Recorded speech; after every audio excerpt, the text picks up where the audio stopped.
China has become the world's largest auto exporter, and it is just starting to ship electric vehicles, causing some concern to the likes of Elon Musk and Tesla and a number of other car makers. Phil LeBeau covers all things cars around the world. He's in Chile to explain why that country and others are reluctant to restrict imports from China. Phil. David, they love the pricing. That's the main reason why you don't see restrictions, whether it's an electric vehicle or more commonly the internal combustion engine vehicles. Remember, 71% of what China exports, and here are the three largest auto exporters in the world. You see China surpassing Japan. There's Germany at number 3. It's the price of the vehicles coming out of China because of the size and the scale and the cost efficiencies, or what you would say the cost advantages that they have.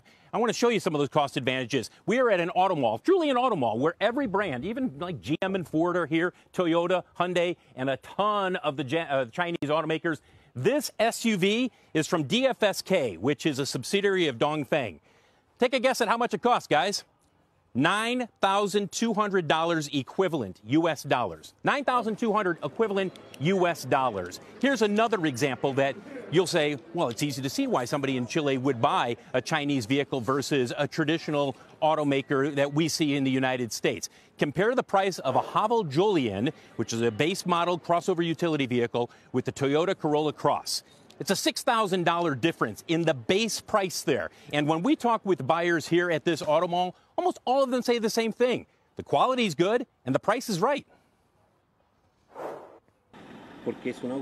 Because of the performance, and it's very cheap in comparison to other brands. So that's why I prefer this Chinese brand. So you would buy Chinese again? Yes. I definitely prefer a Chinese car. I've traveled 500 kilometers, a lot of traveling, and it's very safe. As you take a look at shares of BYD versus Tesla, and I know BYD is really the one Chinese automaker we talk about the most. Remember, Tesla still outsold BYD in terms of pure electric vehicles last year. Tesla selling 1.8 million, BYD selling 1.6, though this year it is expected that BYD is likely to pass Tesla in terms of sales. By the way, they've just begun selling both Teslas and BYDs down here in Chile. And while this is not the largest market, guys, what we're seeing in Chile, we're seeing in Australia, we're seeing in Israel, we're seeing in countries around the world. They're not the largest auto markets, but they are markets where the Chinese, because they continue to build and they need to use their capacity instead of shutting down assembly lines, they are exporting. And what you're seeing is more and more people saying, I like what I see, I'm going to buy it. Guys, back to you.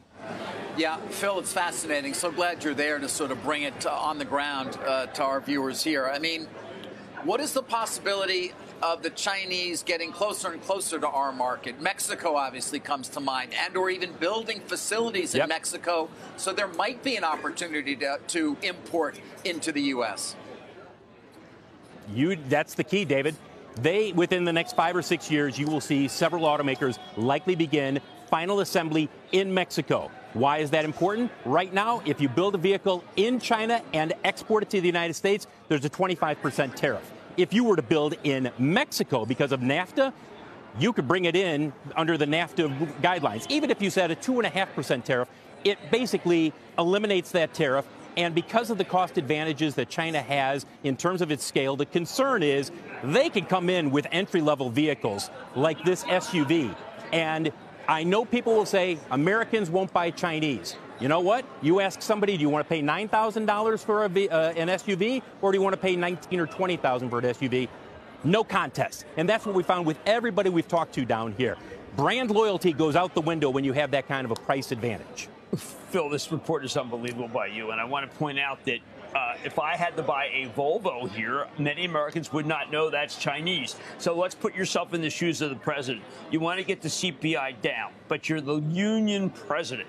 This would smash the union. We would buy Volvos because we wouldn't know the difference. This is a horrendous situation for someone who's trying to help the unions, isn't it? It's going to be tough for them to figure out what they can do aside from trade restrictions. We heard Senator Josh Hawley out of Missouri say yesterday there need to be trade restrictions put in place if Chinese vehicles are built in Mexico.